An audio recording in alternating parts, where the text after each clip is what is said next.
Welcome back to the Zero Weakness Podcast, where we talk about how to be a better lifter, how to be a better coach, and everything in between. Make sure you subscribe and enjoy.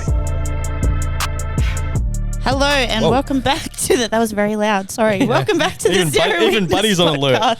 You have to whack yourself in the face with the mic.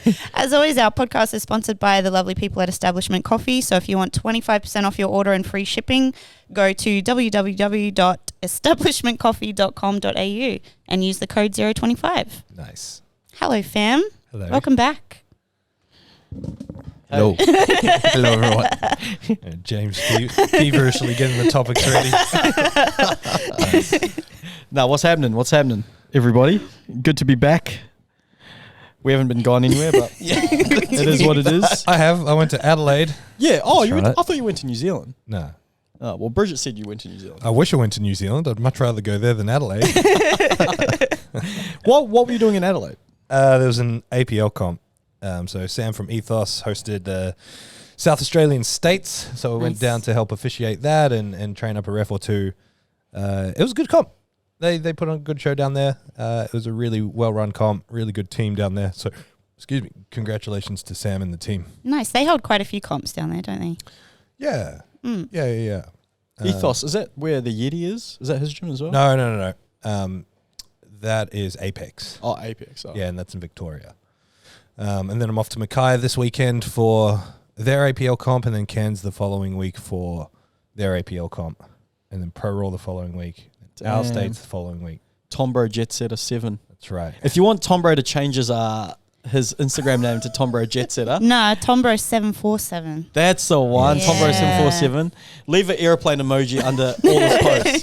Spam his posts with airplane emojis. You know, I get asked a lot to make a story highlights reel of all the honor planes, but I'd have to go through years. I've been doing, I don't even know when I started. You've been doing it before I knew you. It'd be 2016 or 15 or something like that. There'd be hundreds. So no, I'm not going to do that. I can tell you the first one was about hook grip. I remember distinctly that I was pissed off about hook grip, and I'm like, I'm going to make a post about this. You know, I remember because I was new at the gym, and I realized, I'm pretty sure I'm one of the only fans of IPF here. And you did a few, and for a few weeks, I was like, I'm pretty sure these are targeted at me. I remember, I think you helped me with it. Remember that time I did a little parody of IPF lifters, and I had a headband on and did all the foot swivels and breathing. I was wearing a t-shirt of a very staunch IPF gym. And I remember that a lot of people thought that I was taking a dig at them. Oh. And it was just coincidence that I was wearing that shirt that day. I didn't even pay attention to it. I was like, oh no, but I didn't care. Well, if you think it's about you, it's about you. That's right. That's right. How are we? How are you, CJ? I'm great. I'm good. What have I been doing? We've been pretty much, I guess, in the post-production of the APL coaching video. Exciting. Nice. And what have I been doing? I've been training, kind of transitioning between rehab back into normal weights again. So that's been fun. Nice. Car meets. Yeah, I had one the other night at the gym. two cars. Yeah. I called him out because I saw it. I'm like, car meets. And so I was like, you mean you guys just happen to be training at the gym at the same time? Yes. And you both have cars? Who was the other person? It was Eli. Oh, yeah. Eli, yeah. Yeah, because he got his new car, didn't he? Yes. Yeah. He finally got rid of the Z, and now he bought his little fart box. Nice. Can we say we're having a car meet? Yeah, absolutely. Just rock up. Yeah, bring your car. Rock the MG. Yeah. Yeah. We got the i30. We got the Mazda over here. This car park, I was actually talking to Eli about this. We were saying there's actually really nice cars here in our car park. There's I don't know if I'll say it. There's 2 Evo 10s. Is a Chevy? Yeah, that's fuel injected. Fuel injected. Yeah, but yeah, of course, turbo. Yeah. Twin turbo, actually. Yeah. What else? There's a few car heads that listen. What about when Kevin Boatwood rocks up in his Bentley? Yeah. Yes, there's that. Has he ever brought the Bentley here? Yeah, a few times. Really? Yeah, when he first got it, he brought it here quite a bit. Now he mostly uses one of his 10 Mercedes. Yeah, wow. And we got another young member who's a doctor. Hazza, he drives that. Yeah, he's got an AMG. PhD in using too much talcum powder. Yep. Love you, Yeah. Hazza. We got a group chat, and CJ sent through a good meme this morning of the baby throwing baby powder, baking powder or whatever all over the floor. After the dads just clean the floor. Yeah. CJ just put it in the group chat, and everyone just lost it straight away. Everyone knows. We all knew what we were talking about. Nice. But he's training up in Brizzy now, eh? Yeah, Purple Gym. He's very strong as well, young Hazza. There was a Maserati here the other day as well. It's all Really? it's all the rich karate dads. Yeah. Yeah, legit. There's a few like Porsche SUV kind of things. Yes. We gotta get them into powerlifting. Just walk over there, tell them, what are you doing karate for? What, you want to beat people up? No. Get strong so you can act like you can beat people up. Actually useless. Yeah, prevention's better. Prevention's better. Oh my gosh. What have you been up to, Tom, bro? Wait, never mind. Bridget, you just Yo, my bad. No, I haven't been doing anything exciting. Just training, swimming, hanging out. Nice. That's about it. Living the dream, if you ask me. Yep. I haven't been doing anything exciting either. Actually, no, I've got something exciting to tell you guys. Yeah. Well, I want to hear this. Oh, wait. No, I'm going to tell you that after. Okay. That's going to be story time with Henny. Okay. New segment. But I'm fucking... I'm competing in a jiu-jitsu comp this Sunday. Oh, Yes. where? Yeah, Runaway Bay. No way. Yeah. What time? I don't know. Apparently, they're like powerlifting meets. I'm in Mackay. But apparently, they're like powerlifting meets. So it's fucking... We've You been get to there a and you're bunch not with sure when. Idan. I went and watched Alex once. Oh, yeah. How long do they go Alex for? is going to be there too, competing at the same one. I didn't go and watch Alex once. It's a lie. Idan and Benny. when Were we you used- there for ages? No, because we knew about when they were going to roll. Oh, okay. So I think and then the comp is only like 5 minutes or whatever. Yeah. So I think I find out. Well, I'll get an email today. I think the final brackets are being done today. So then I'll find out when I'm rolling on Sunday. Yeah, I'm sure I went and watched Idan on the Sunshine Coast once, and I was only there for like an hour or so. Yeah. I entered 2 divisions. So I entered gi and no gi. I entered no gi. So lots of people in jiu-jitsu, it's a big thing. If you're older, you enter masters. And if you're not, you don't. But I entered open adults because I want more fights. So there was more people there, so I was like, I'm going that. So if I get my ass whooped, I can use an excuse. I'm a little bit older than them, a little bit more brittle. So when you enter a comp, is there restrictions on the belt type? Like, is there any chance that you're up against a black belt and can get destroyed? Only in an open division, but those ones you got to like go to trials for and things you like gotta qualify. that. Yeah. So this one, I'm only up against white belts. Yeah, nice. So assuming if they're all white belts, everyone's only had max 2 years experience, I'm going to say. Nice. And it's all in weight classes Versus as well. your 2 months experience? Yeah. You excited? I'm fucking so pumped. Are you scared? Nah. Nice. I don't know. I think I've said it. I don't really get nervous about sport. Nah, you're from the streets as well. You know what it's like to look a man in the eyes and want to kill him. What? Have you seen jiu-jitsu? From Aranui. Jiu-jitsu is just hugging people on the floor. And strangling them with the gi. You're a nice guy. You love giving hugs. I just noticed something. Was this intentional? Nah. That's so cool. Yeah, the boys. Bridget, right. you let the gang down. I don't have one of those ones. Oh, I think too bad. they were designed before I was here. Or are they the South Side ones? Yes. Yeah. They were at Yeah. Worlds. These were at Worlds. Yeah, right. I'm pretty sure. Nice. How good. All right, story time with James. Sitting on my couch last night, eating my dinner. I hear a few noises, a little bit of rustling outside. I'm like, what the fuck's that noise? Neighbours are just having an argument. Watch TV, have to turn my TV up a little louder because it's getting pretty loud. And I'm like, hang on. So I turn it off, hear bottles smashing, hear a woman screaming, hear 2 blokes screaming off the heads. I was like, fuck. So I yelled out to my housemate, Johnny, can you hear that? And he goes, nah. I go, there's a scrap outside. And he goes, what? A cat fight? I was like, nah, humans. Humans. So this is how loud it was. I thought it was directly next door. So I went out, and it was a few houses down. I went out, and I could hear this woman screaming. And then Tiz was like, James, go. So I ran over, went to the house. I was about to go in, and this dude just comes out covered in blood. Whoa. Yeah, he's been bottled twice by his brother, and his brother's on heroin, cracked out of his brain, and he's a bikie on parole. And this is in my complex. What, the guy with blood or the guy? The guy with the blood all over his head. And he's been bottled twice by his own brother, who was, drugged out of his brain. So he'd been bottled twice. He had broken hands from punching on. He punched his brother's window in his car. He's got the same car as you. Yeah. And he's punched a massive hole in the back windscreen, punched the garage. And yeah, they're still going at it. I'm trying to calm it down. I'm like, bro, go sit down. He came and sat down by my fence. And he's covered in blood. And he's like, I was like, do you want me to ring the police? And he's like, nah, because I'll get arrested. I'm on parole. And I'm like, oh, fuck, this is awesome. And then, and then, you know, we calmed the situation down a little bit. All the police rocked up. They arrested. So another neighbor called the police, obviously. Well, because first when I walked over, you could see, because no one was outside. I was assuming everyone was too scared to be out there. Yeah, for sure. And then I saw some dude poke his head over the fence, and I just looked at him, and I go, bro, come help me. We'll break it up. He goes, oh, yeah, okay. And then he came out, it was cool. He came out as well, and then we were about to go, and that's when the dude came like running out with his head fucking bottled twice, and yeah, it was pretty crazy. And then the cops came, the ambos came, they arrested the dude who was inside, and the mum was saying he's been on heroin, and it's crazy because I've never ever heard of. I've only seen heroin in the movies. Yeah. So when I was like, "Fuck, that's pretty hectic," and then the bikey dude didn't want us to ring the police, and then me being me, you know, I've been surrounded by some people like that in the past. I'm like, "Do you want me to get you a shirt, like a fresh shirt, so you can get away, like so the cops don't come and see him covered in blood, take him in, and he's on parole, so he's already got a fucking X on his head." Yeah. So I gave him a fresh shirt, and he's like to me, "Bro, can you call me an Uber?" I'm like, "No."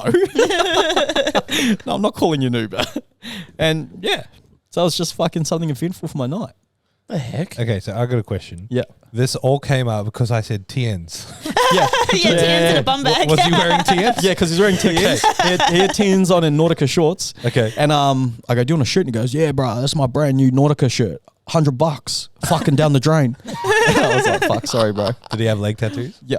Yeah, like picture bikey tattoos. Yeah. Yeah, that's what they had. Did he have real skinny calves? That's what I'm picturing. Yes. And he's quite a big dude. Yeah.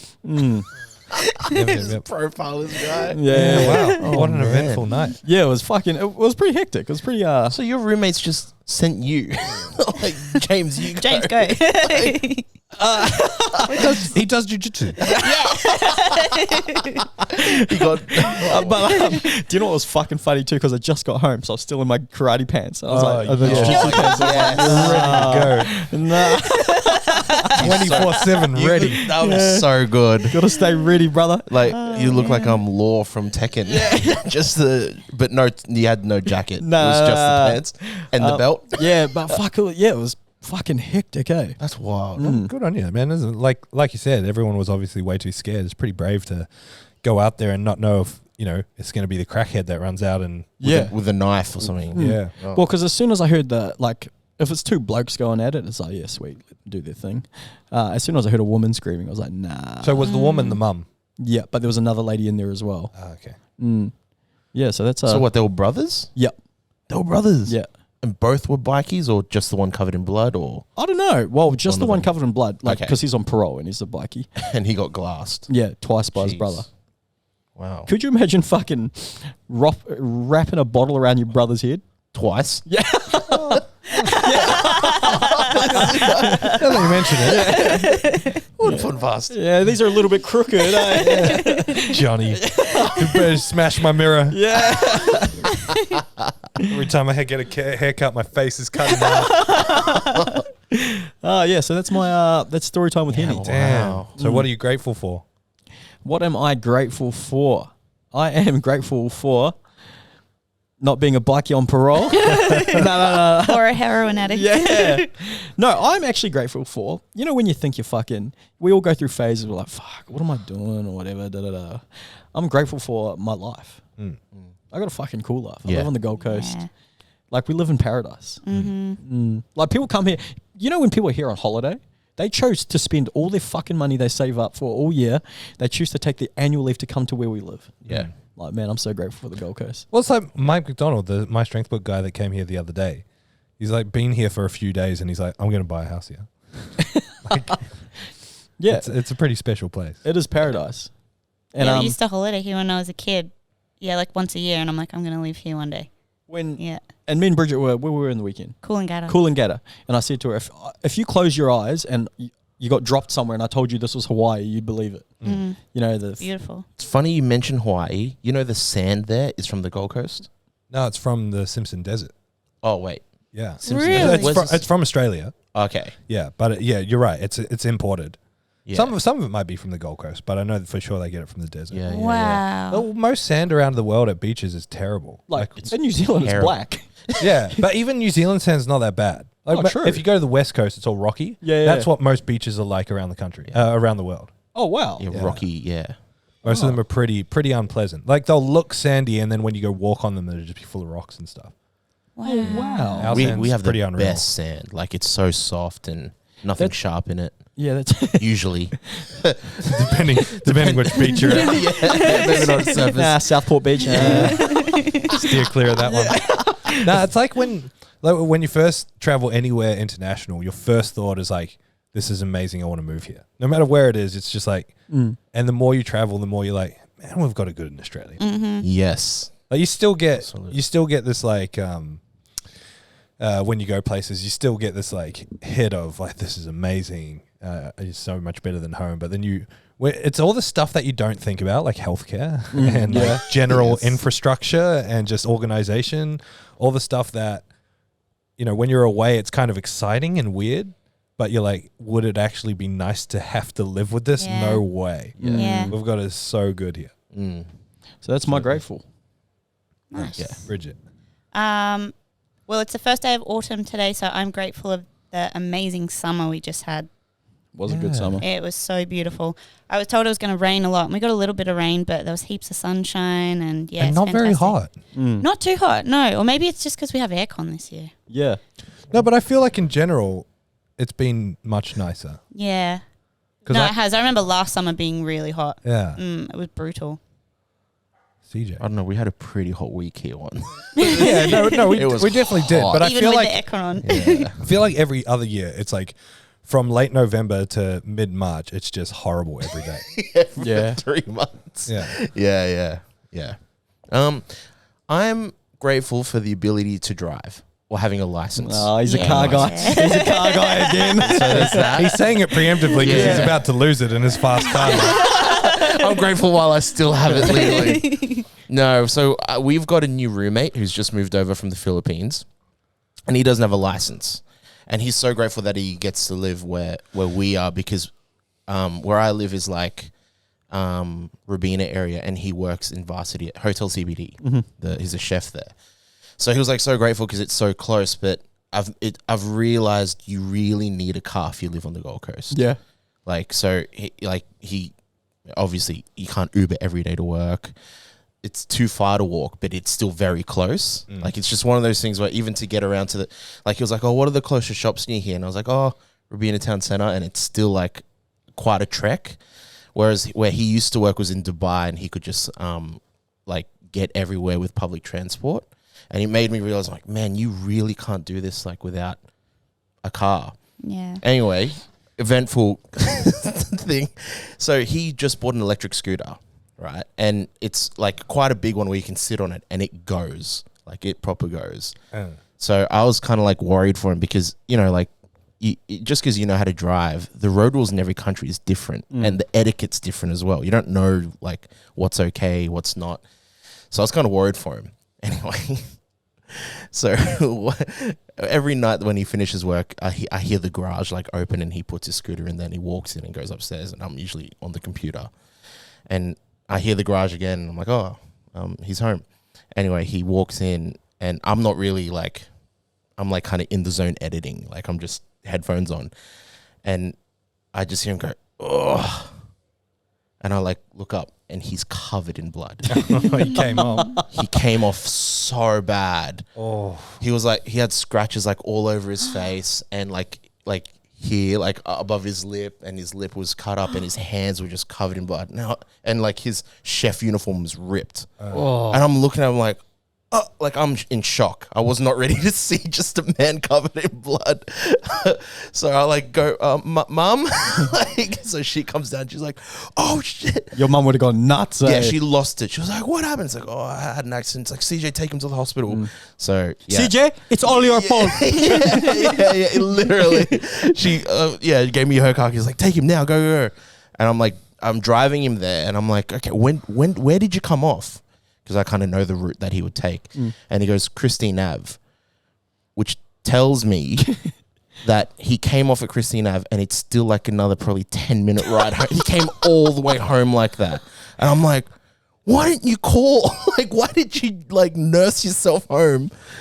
Yeah. Fuck. Made me very grateful that I have a car. Fresh. He's fresh. He is fresh. Finish the job. But yeah, it was raining that night. Oh. And like, even if you're a motorbike guy, you don't ride in the rain or like at night in the rain. And I think it was like last week where every night kind of rained. Yeah. And so he had no option. And yeah, he just came off and I was like, oh, I felt so bad and made me so grateful that I have a car. Yeah. Well, those scooters go hard. Yeah. Like people, there's a bikeway that I walk past every morning and businessmen fly past me. They'll be on the road and they'll be going like 80.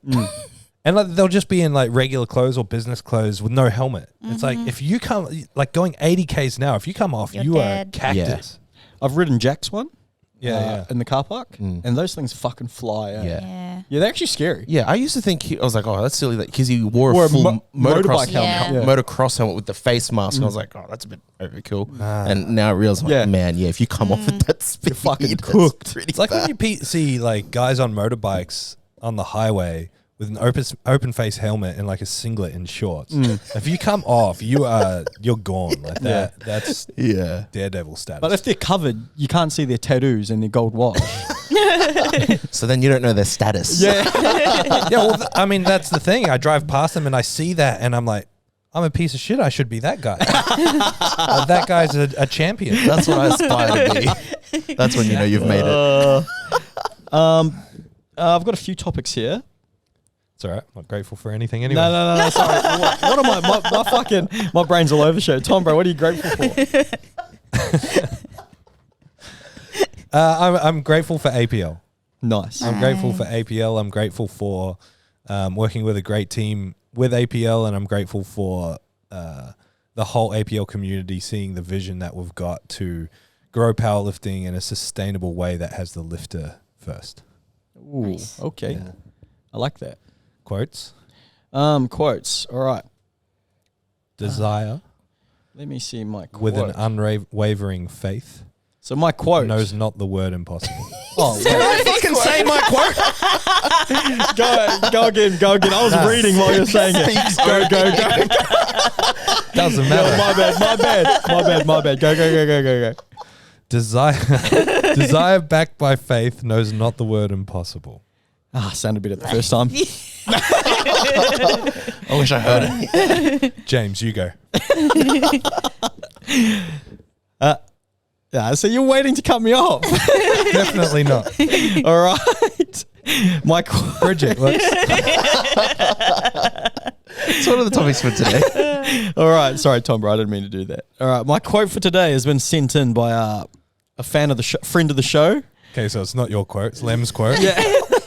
So this is sent in by Lemuel Shanty, who's a fantastic lifter here at Zero. His quote is, "You can't fail at something if you don't start in the first place. Be average." Oh, Lamb. So that's the first time I thought it was going to be fucking something inspirational, but nah. All right, that'll do though. I like it. Nice. Oh my gosh. The world needs mediocre people too. Mm. Gidge dog. I don't have anything, so I'm just going to go with a cheesy one that I've heard a million times, and that's life begins at the end of your comfort zone. That's good. Yeah. Yeah, you hear it everywhere though, but it is a good one. It is a good one. It is. I mean, it's very much in line with your general quote. I know, it's still pretty much the same. Yeah. Because I remember you said That a or quote about similar dogs. and she loved it. Oh, what was it? It was like Something about you have- ruling you your have- mind. You have two lives. Yeah. And yeah. What was that one? It was like, think of yourself as dead, you've died. Now live the rest of your life the way you should, or something like that. Bridget Loki just remixes the same quote every week. It inspires us to live. To live. She just chucks in a few extra bars. CJ. It's gonna be like family. Vin Diesel. The 10th movie's coming. Oh my gosh. Yeah, what's this one called? I don't know. Fast X or something like that. I don't- Yeah. It's they're milking this cash. They're the cow. best movies. I honestly have only seen the first one. They're fucking... And that's, in my opinion, Yeah. the It best. is the best I one. saw Tokyo Drift at Shirley Boys High School in like one of those last day of the terms thing where Yeah. where they wheel out the TV. Yeah. Nice. And I didn't pay attention because it was in the science room and there was a thing full of cockroaches and I was just watching them. Don't be so thirsty for opportunities that you drink every single cup that's handed to you. That's how you can get poisoned. Nice. Oh. Nice. I listened to a thing yesterday about the power of no. Mm. I like that. Yeah. It empowers your yes. Before we rip into some topics, I just want to give a few shout outs, if that's cool. Shout out to one of my clients who just competed in America, Amanda Brady. She killed it. Yeah, she did fucking awesome. Nice. PB total, 382.5 kilos at under 60. Amazing. That's her 15th meet.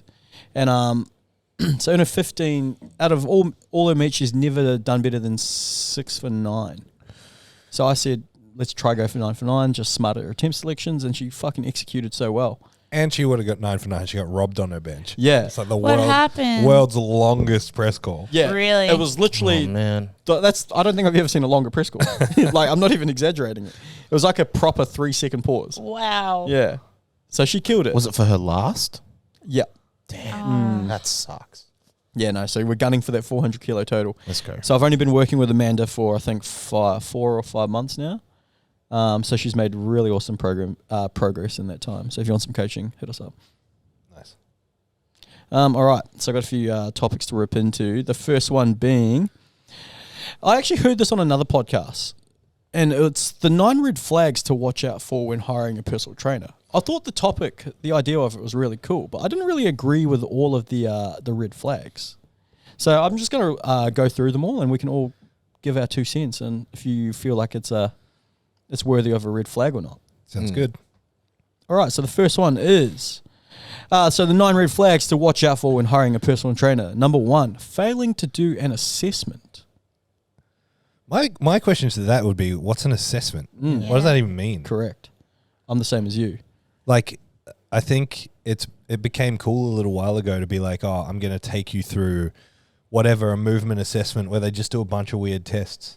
There's been a few memes popping around of a large federation's coaching course of like these random arbitrary tests where they're doing like a wall squat, facing the wall with a broomstick over their head. It's like, or I've seen plenty of people in the past, assess someone's movement based on their ability to do a body weight squat. Like, how good does your body weight squat? And it's so bullshit. It just reminded me of the very first session I had with a PT like 10 years ago. And he got me to do that. They got me to run around the park twice. Nice. And then I had to do a wall sit for 1 minute and a plank for 1 minute. And that was my first session. It's a fitness test. Yeah. Like, what kind of data did you extract from that? Eh? Yeah. Yep. You can run around the block. Now I know how to write a program. So, yeah, I mean, like I think it's weird because everything we do in the gym is an assessment. Like, every set we look at is we're assessing, okay, what's going on? What are we going to fix? How can we do this better? Does it need to be heavier, lighter? Like, there's some level of assessment to everything. So having some arbitrary defined assessment method seems a bit weird. But I mean, I can see the other side of the coin, which is like we start training people with a technique session, and you could call that a technique assessment. But we're not assessing stuff. We're not like looking at it and being like, here is your result. Yeah. We're being like, okay, this is what we're going to change. It's like a change of I don't know. That word assessment just weirds me out.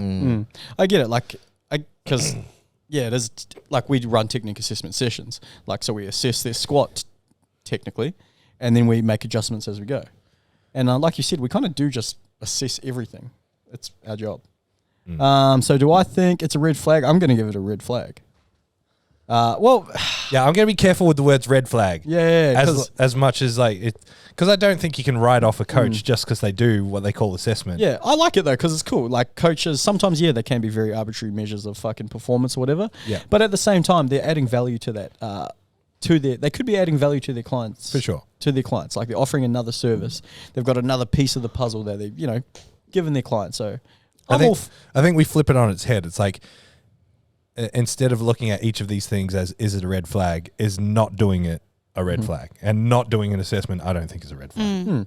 Well, I think that's because it's saying failing to do an assessment is the red flag. So is that like as in if the personal trainer, if they don't do an assessment, that's the red flag? Yeah, Is and that I'm what saying this it's thing? not a It's red not flag. necessarily a red flag. I don't think so, but I get why they say that. I think it's more just from a place of like intentionality of like specificity for you. Mm-hmm. Like, oh, okay, are you intentional about this individual, or is it like blasé for everyone? Well, I've had it in the past where people are like, oh, we're going to do like an assessment to see if I can squat first. And I'm like, no, we're going to find out if you can squat by trying to squat. By teaching you how to squat. That is the assessment. Yeah. And it's like, oh shit, okay, this guy can't squat with a barbell. All right, let's go to the belt squat. Let's go to the leg press. Let's get a box. I've done an assessment. Because a body weight squat is not an assessment of whether you can squat. If you got me to do a body weight squat right now, it'd look like absolute trash. Yeah.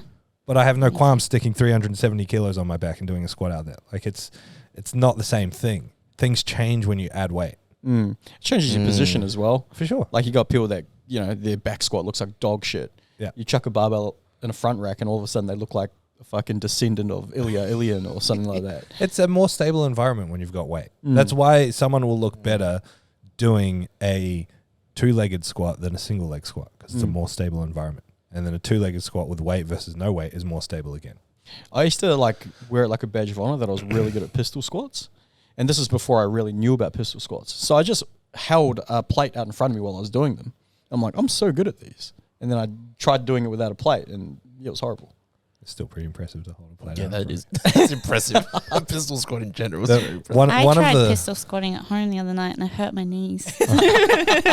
one of the first ever clients here, her name was Alana Andrews, and she was like an ex-professional ballet dancer, become powerlifter, but she was also like a stunt woman. She was Catwoman at Movie World and stuff like Wow, that. that's so cool. But she used to do pistol squats standing on the handle of a kettlebell with like stuff over her head.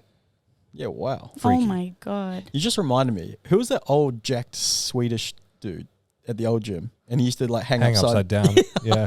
That guy was a weapon. He was so strong. Yeah. You just remind me. I don't know why that came up, but he'd do 10-meter deficit deadlifts with 200 kilos. Yeah. The bars below his feet. It literally was. Love soccer. He was a weapon. All right. So red flag. Next one is number 2. Zero focus on correctional exercise. What the fuck is a correctional exercise? I don't know. It's so funny. Like a correctional exercise is just the same exercise done better. Yeah. That's literally it. What's the how do you define a Is this correction- powerlifting specific? Don't worry about powerlifting specific. I don't even know. Yeah. Do they mean what's regressing the exercise? I'm looking at it from a No one knows what this yeah, I don't know. Failing to This is a good expose of the bullshit of the fitness industry. Yeah. right? Legit, because people will use this language, and if you don't know anything about it, you're like, Oh, yeah. I should be doing these correctional exercises. Yeah, my trainer said I need to do this to bulletproof my knees and activate my glutes. Maybe your mate from last night, that's what they do in jail. They're like correctional. Yeah. Correctional facility. Zero focuses on correctional exercise. I don't give a fuck about a correctional exercise. I'm going to show you how to do an exercise that I deem correctly. Normally, Yes. a correctional exercise is just, again, it's the same exercise done better, and normally it's just take less weight. Mm. Like if you want to correct someone's ability to hold tension in their hips while they're doing a leg press, make it lighter. Because if they can't maintain it when it's heavier, it's normally just strip it back, do it better, and then start to load it up. What'd you do when you tore your pec, Thomas? You did the exact same thing, but lighter to fix it. Yeah, that's why I tore it again. Did you tear it again? I mean, I have a million times. Not lately. Do you know what I mean? All he did was just get a little bit of blood flow. He did the exact same movement at lighter loads. But we're 3 weeks out, which is or 3 or 4 weeks out, which is the prime time for now things to start popping Oh, off. yeah. Let's go. Don't say that. Brace yourself. No, you're on a roll. You're actually on a roll. I know, that's the bad thing. Stop. I should be injured at this point. I never perform well when things are going well. Stop saying that. I was on a roll, and now I just keep failing everything. So we'll see how the rest of the How week do you goes. feel after your squat? Good. Yeah. Good. I got the eye things for once. It's Yes. been a while. How good. They're only little, so hopefully they get better. I remember you used to They get them get and better. used to burst them in your face. That's only on the night, and then in the next day it's good. Oh, yeah. Number 3. If you're feeling worse after your workout. All right, so Worse. this is where I Wow. yeah. Why would you feel better? So Thomas, I'm the same as you. Like when people are like, I feel so good after the workout. It's like Train harder. Yeah. Like training is meant to be hard. Like if you know how people are like, oh, you shouldn't feel worse after you shouldn't feel better. No, where am I going? Where am I going with this? So You shouldn't feel worse after training. yeah, it's like, no, you always should feel worse after training. You're literally fucking tearing your muscles. Yeah. Could you imagine going to a fucking runner who's running, I don't know, all right, you got a workout 2,400s today at threshold pace. I use running because running's so much easier for us to accept being really hard. And, I don't think that elite level runner goes, oh, I feel so good after that. Than when I did getting out of bed. Yeah. Just watch them at the finish line. Do they look good? No. Yeah. It's all this like, exercise releases endorphins. Makes you feel good. It's like, yeah, I mean, like there is an element of I feel okay, but my body does not feel good. And to me, that's satisfying. Like if I train earlier than usual and I go home earlier than usual, it's nice to sit down and then get up and be like, oh. Yeah, it's like a sense of achievement. Yeah, exactly. Yeah. You wear those DOMs like a badge of honor. Yeah. Absolutely. It's like my pecs feel fucking pumped. My calves are huge. Well, they're not. I'm stuck on this one. Like, I don't know how you feel better after training. Yeah, I don't. Yeah. No, you're right. Well, so I'm going to look at it a different way. Like, I categorize the gym. There's two types of gym goers. There's exercise. There's people who come to the gym to exercise, and there's people that come to the gym to train. Yeah. I wrote an article for Loaded Lifting once. Are you working out or are you training? Yeah. Nice. So if you come in here to exercise, we've got a few people here. Shout out to the people at establishment. They come in, they get 30 minutes of work done. It might not necessarily be hard, but they're in their 50s, almost 60. Yeah.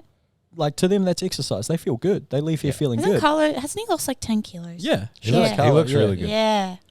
Yeah, I mean, so maybe I should take everything I said back because there are going to be a group of people like that. I'm just stuck in like performance mode, 100%. which is like if your goal is performance or growth, you're not going to feel good. Yeah. No. Yeah. So I reckon feeling worse after your workout. It depends on your style of training and Yeah. your goals and Yeah. I hate saying this, but context dependent. context dependent. All right, number 4. Fuck context. So necessary for that last Powerlifting is the context. Powerlifting is king. Then that's not a red flag. SBD only. And accessories. Number 4, gauging the success of your workout based on soreness. Oh, yeah, that is a bit of a red flag. Mm-hmm. Yeah. So as in the trainer will be like, how sore are you? Yeah, like I'm not sore today. Okay, well, therefore you didn't train hard. Yeah. enough. Oh, okay. Yeah. That's a red flag.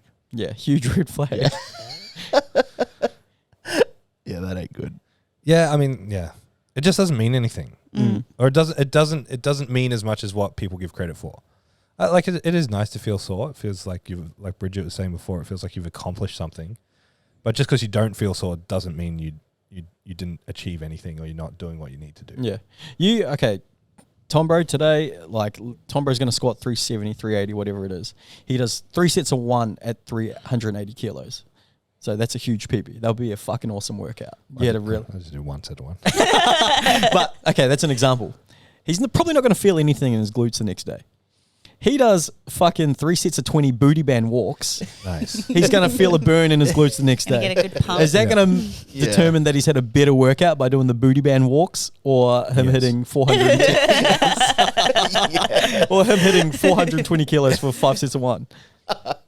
Yeah, this is what I like about powerlifting. Like it's a whole different feeling when you're peaking like that. Like a whole different kind of soreness. It's like an achy, full body, jointy sort of soreness versus DOMs. Yeah. And I much prefer that feeling than DOMs. Yeah? Yeah, I don't Really? like having DOMs. I like Sure. DOMs. I don't know. I'm not the biggest fan of joint pain. I remember the last peak and I'm like, everything aches in the wrong way. That's why I've quit powerlifting so many times. When it gets hard, brother, I'm out. You did one set of low bar and you had sore elbows. Maybe it's just like this mental satisfaction of like, because the longer my powerlifting career gets, the less often I peak. So it's like I feel this and I'm like, I'm peaking. Yeah. This is nice. It's like You relate it to that. Yeah. I'm home. Daddy's home. Yeah. Far in between, but we're back. Yeah. See, I used to be like that until I started getting arm pain from low barring 100 kilos. Like the first time I go through low bar, like I wouldn't get sore till above 200. Yeah. And then this time around with powerlifting, I'm like, oh, beauty. Arm pain's back warming up. It's the one thing I hate about equipped because I don't really get it raw ever. Maybe the tiniest bit towards the end of a peak. But equipped, as soon as the straps go up, just whatever it does, pulling on my traps or my shoulders or something, my arms hurt immediately. And like last night, I was up for 3 hours because I couldn't get comfortable because my arms were like numb and sore and just gross. So it's the one thing I don't like about doing this equipped stuff. I reckon if I didn't get arm pain, I'd still be powerlifting. You can't fix that. Nah, too hard. No, my arm pain was like, I'm not even trying to exaggerate. Like it was chronic. Yeah, it's disgusting. Like remember that? Like there was one night I was literally fucking. I was gonna be Agony. like, yeah, call the ambulance. Yeah. Like I was like, is my arm gonna fall off? It's the grossest terrible. feeling. Yeah. Terrible. And I always never know if my arm pain's as bad as other people's because I'm like, when I dap someone up and I'm like, fuck my arm. And I'm like, does anyone else get this? And Yeah. I find that super interesting about pain in general. Like sometimes when I wrap someone's knees and they're the lightest knee wraps possible, you're like, ah! I'm like, I wish I could take like the pain that I experience in my hips and put it in someone else to either see how tough they are and how weak I am or vice versa. Like, am I really tough because I deal with it? Or am I really weak because I feel it all the time? Like, I wonder what it would be like for other people's experiences. Because then I think of like, you know, someone who wouldn't stand out as tough and I'll wrap their knees as hard as I possibly can and they don't wince, don't complain once. And I mean, like knee wraps isn't the best gauge of pain versus no pain, but some people are just seem impenetrable to pain and some people seem so sensitive to it. Paris Kazani and Bridget are the two people I can wrap as hard as I can. And yeah, it's funny. And then you like wrap really big dudes and like looser, not too tight. It's like, wow, I've gone around your knee twice. And then I also wonder, because just because someone complains a lot about something doesn't mean it actually gets to them. Because I feel like I complain about stuff, but I just do it anyway. And then I feel like there's other people who don't complain about stuff, but then they quit. You know what I mean? Like, I don't know. The whole pain experience is quite fascinating to me. All right, number 5, showing up late. It's a good thing I'm not a trainer. I'm not a coach. Wait, is this a red flag for the trainer or the client or both? Let's look at it through both eyes. So if you're showing up late as a client, you're fucking doing yourself a disservice and you're not getting the most of what you pay for. And you're doing us a huge favor. Yeah. Thank you. Yeah, I used to show up like 1 minute before my session would start. You'd show up 1 week before your session started. Actually, yeah. 1 week. The first 2 I did. 1 day before it started. Like I've got a client now who's always late, and he's like, "I'm so sorry, man." I'm like, "It's sweet, brother. Like legit, it's sweet." No, but he kills it. He hasn't been late lately. If your trainer's late or your coach is late, yeah, that's a fucking big red flag. He doesn't give a fuck about you. Especially when they work at the gym. Yeah. Yeah. Hell, you're not here. I mean, like there are some reasonable excuses. Like so as long as if there's lateness that it's addressed in some way, shape, or form, and if it's the trainer being late, that they're compensating in some way, shape, or form. Whether it's like knocking that amount of value off the cost of the session, extending the session time, giving them something else somewhere else, you know, some sort of credit. If it's just a one-off thing and it wasn't intentional, but if it's happening regularly, then yeah, that's a big red flag. Yeah. Yeah, they're just taking the piss at that point. Yeah, so red flag from me. Yeah. Number 6, pretty much the same thing again. Not helping you perfect your technique or form. That is a That's massive their job. Yeah, it's a massive red That's what flag. they're there for. Yeah. I'm going to play devil's advocate and be like, some people just don't know what they're doing. And I empathize for them because no one teaches them how to do that. So like the way I think about it, I think about how many times we hear as coaches, and not just through Zero, I'm sure other coaches experience this. A client comes to us, we'll start coaching them, we'll give them technical feedback, and they'll be like, my coach never did this with me. It's like, well, if they probably weren't trying to mess you up, they probably just didn't know how. or didn't understand or thought they were doing the best job possible. So on the one hand, I think absolutely your coach should be working as hard as they can to get you a result, and a big part of that will be focusing on technique. But I get it if people don't know what they're doing. How would a coach learn how to... That's a really good question. Yeah. I would advise you do the Zero Coach Development course. Oh, nice. Would this teach them a gold standard to teach everyone else? And coach everyone I'm glad you asked it. If only there was a nutrition course to go along with it. Well, now that you bring it up. And how do they sign up for this course? Links in our bio. All right, red flag, huge red. I get what you're saying. They're doing the best with the information they already have. Yeah. And I actually agree. I think, the coach should be doing everything they can for their client. But I think clients that move on to more experienced coaches need to be empathetic to where their previous coach was at their coaching journey. Because all of us have been at a point in our coaching journeys, or CJ in your barbering journey, where you weren't any good at what you were doing. And those clients experienced you when you weren't as good. Yeah. And they didn't get the best version of you compared to where you are now. And imagine if they've gone to someone else and been like, Bridget doesn't know what the fuck she's doing. What is she? She's not a real coach. It's like, well, at some point, you're not as good as where you are right now. That's reasonable. So, yeah. Just have empathy on the people that have been part of your journey in the past that weren't as advanced as you are now, or where your coach is now, or whatever. I like that. Number 7, everything is about motivation. What? Yeah, I don't know. It's a red flag. Like, I don't understand what that means.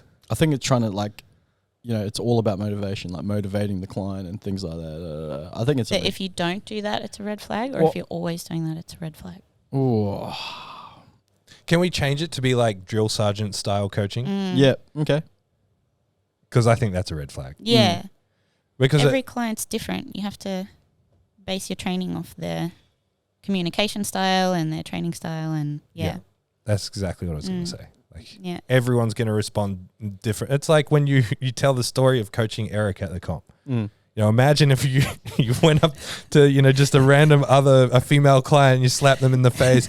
You're like, you're an Australian piece of shit. You don't deserve to be here. What the fuck? Imagine if you just did that to every client. I'm pretty sure I wouldn't still have a job. No, like everyone's going to respond so different to different styles of encouragement or training. But I think as a coach, you shouldn't also only rely on motivating your clients too. You should try help them in Empathize. and show them what do you always talk about, Thomas, when you're talking about you never rely on motivation? It's always about Discipline. Yeah, educating them, helping them, guiding them to find their own sort of like intrinsic drive. Number 8, being the entertainment trainer. I'm going to say that's not a red flag because that's me. That's a bright green flag. Well, I mean, and context. Have to play that card. The average person probably needs more of that to stay engaged in the process. Like your clients love you because they love coming to see you. And it's not like they're coming to see you to just hang out. They're getting that entertainment factor, and entertainment is probably not the right word, but it's making training functional but enjoyable. Because like we just said, you shouldn't feel good after a session, but people will walk away from sessions with you guys feeling good because you make them feel good. And I think that's super important in terms of keeping people engaged, and exactly what you just said before about that's a big part of helping them find motivation to keep going, or that intrinsic drive to keep going. Sure. Like, I think as well, like people started coming to see, like if I get clients, obviously it's because I'm a part of a really well-established brand, one of the biggest brands in powerlifting, but also they're not coming to see me because I'm really fucking smart, because I'm not really smart. I'm not smart at all. Yes, you are. But you know what I mean? They're like, oh, he's cool. I like him. They just gravitate towards my personality. Like it's fun. Entertainment's a stupid word because I'm not standing there dancing for them going, Well, look at me. No, but they wouldn't come back if you weren't getting them a result. They're not just coming to hang out. Yeah. Some of them are, but Well, yeah, it's both. Like, it's of course, it'd be results driven. So, like, let's say I'm like, okay, I'm getting results under Henny, but I'd probably not want to come back if I dreaded seeing you. yeah. Like, oh God, Henny this Arvo. Like, of course, you've got to be at least able to connect with people. Doesn't have to be entertainment, but yeah. Well, it's funny you say that, because what always blows my mind, and every coach has experienced this probably once, is the clients that seem to not like us. You know what I mean? Like the clients that will pay for a session each week or pay for online coaching and just seem to hate the process, hate the person, hate the coach, but just keep coming back. I always wonder in my head, what is the payoff for that person? Because I've had a few of them over the years. Yeah. Is it like something like enduring something difficult? Like, I don't know. Yeah, I don't have the psychology all right, around that. I got to fucking see James again this Arvo. Got to get G'd up. I fucking hate that bloke. Yeah. Yeah. I don't know. I just feel like there's been moments where I've been with something and someone, and I just want to grab them by the head and hold like their face in front of mine and be like, why are you here? You hate me. Why do you keep coming back? Why do you make me uncomfortable by clearly not liking me? Why? Why would you pay someone for this? Doesn't make sense. Because I'm getting results. Oh, gosh. All right. Number 9. A trainer who oversells you supplements. I feel like, can we change that? Can we change that to a trainer who's on their phone? Yep. That irks me Yeah. big time. I mean, like, everyone knows I spend too much time on my phone in general, especially me. But when you're with clients, no way. Yeah. Put that shit down. My clients and I will be showing each other things. Yeah, I on mean, the there's phone. going Like, to be times where you're doing that sort of Yeah. stuff. But like answering text messages Yeah, no. or, you know, the client turns their back to do a set of lat pull downs and you quick scroll, you know, like, nah, Yeah. not cool. Not cool. Be attentive. So I've got a one-on-one coaching session this afternoon, like me going to one with a jiu-jitsu coach. Yeah. And I picked to go with the purple belt over the black belt because the black belt, this guy, like, he's really good, but every time we're rolling, he's just on his phone. And like, fuck, this purple belt actually coaches us through the shit. Yeah. Hope they never listen to this podcast.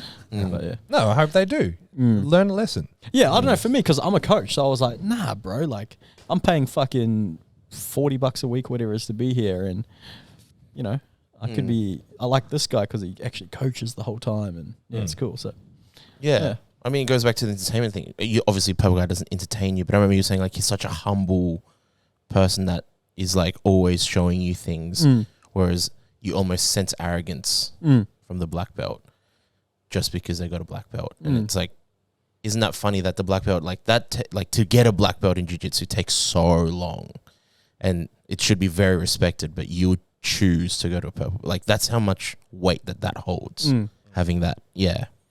I think no matter how big you get or how important, which is really in your own head you get, that if you're on someone else's dollar, you always ask permission for stuff that isn't what they're expecting. So like if I'm doing a session with someone, if I need to go piss, I'm like, hey, is it okay if I go quickly use the bathroom? I'll always ask their permission. Same thing. Like, I mean, James, for a while you've been doing heaps of back-to-back stuff. There's going to be times where you're so full for the day that you don't actually have time to sit down and just eat. And you might need the first 5 minutes of someone's session while they're warming up and just doing a few drills to quickly get some food in. It's like I've seen you do it. You ask the client, do you mind if I quickly eat? You did it with Asher the other day. We'd come down straight from the podcast and she'd shown up a bit early and it was just like you're just getting straight into the session, but you hadn't eaten all day. So you're like, hey, do you mind if I eat while you're warming up? That sort of thing matters a lot because they're not paying you to eat a meal in front of you. And some people get offended by like it's not kosher to have someone to be eating in front of someone, you know? Stuff like that is important. yeah, it's no, it definitely is. That's pretty much it. Have you guys got any other red flags that you can just think of off the top of your head? I've got a massive red flag. I'm not trying to throw shade at any coaches or anything, but what was his name? I won't even mention his name. But you know when when someone asks you a question that you've got no idea the answer to, lots of coaches will just make up an answer for the sake of making up an answer. Like they're a charlatan, so they think they're an expert in all fields, in all the fields of fitness and strength training. So they'll just make shit up. I'm like, you fucking just made that up right then and I think there. you shoot yourself in the foot when you do that. But how often do we see it in our industry especially? Yeah, for sure. Just say I don't know. Yeah. Like, no, And I that's a don't good know. opportunity to go and research it. Yeah. Find out something. And that's so liberating Mm. to be able to say, I don't know. Mm. Yeah, I normally have a go and then say, but I'm not sure. I'll go ask someone who knows or figure it out or look into this or whatever. Yeah, I like making jokes of it. Like, James, how do I grow my triceps? I'm like, you're asking the wrong guy, brother. But, you know, then I help them. I'm like, no, like, you know, you could do this. You maybe not doing enough volume. You maybe not doing enough overall sets and reps during the week kind of thing. And, you know, like you said, we've all got a rough idea, but it's the coaches that are just kind of, I don't know anything about force production and, you know, power, but I'm going to make this shit up right now. And yeah, so that's fucking shitty. I think another thing that kind of goes in line with that is when somebody asks someone a question and the coach will make a joke out of it, as in like make them feel stupid for asking that question. That's terrible. Yeah. Like as in you should know this or what? Like, you know, a knee-jerk reaction to just a question that might be very, very, very basic and forgetting that not everyone knows this stuff. Like we live in our own little bubble where we're exposed to this stuff nonstop. Some people just waltz into this world without any clue what's going on, which is totally fine. Our job is to educate them and to educate them in a way that makes them feel like they're being looked after. Yeah. Do you know something that I don't know about you guys, but sometimes I often forget. Some people's first training exposure is here at the gym. So they're still very new to training, even though their squat, bench, deadlift looks very nice because we've showed them how to squat, bench, deadlift to what we deem as, you know, the gold standard. Yep. So they look like they're an experienced lifter. And then they'll come up and ask you a question, how do I do a tricep extension? And, you know, your first initial reaction might be like, what? How do you not know? But it's like, no, they just like, it looks like they know what they're doing because they lift well. And it would have taken them a lot to come here in the first place. Yeah. You know? Yeah. A lot of people have gym anxiety. For sure. You got to take that into account. 100%. We still got time? We got time, eh? Yeah. All right. So that's the 9 red flags. I like that one. Yeah, that was good. Just I got a few little topics that we can quickly jump into. The first one being reasons why you're not recovering from your workouts. Not enough gear. Take more gear. Okay. Yeah. I got 4 hours of sleep last night, but I should. Wait, did anyone else notice after the PEDS podcast, CJ had a little bandage with cotton buds on his arm? Yeah, I Thomas saw wasn't that. here. But yeah. Oh. I came. I had Getting the I- blood yeah, work too. done. Yeah. Yeah. Gosh, that was terrible. I hate needles so much. Oh, yeah, you said that she couldn't find the vein or Nah, something. they always miss me. And I was Ooh. telling you these guys a terrible story.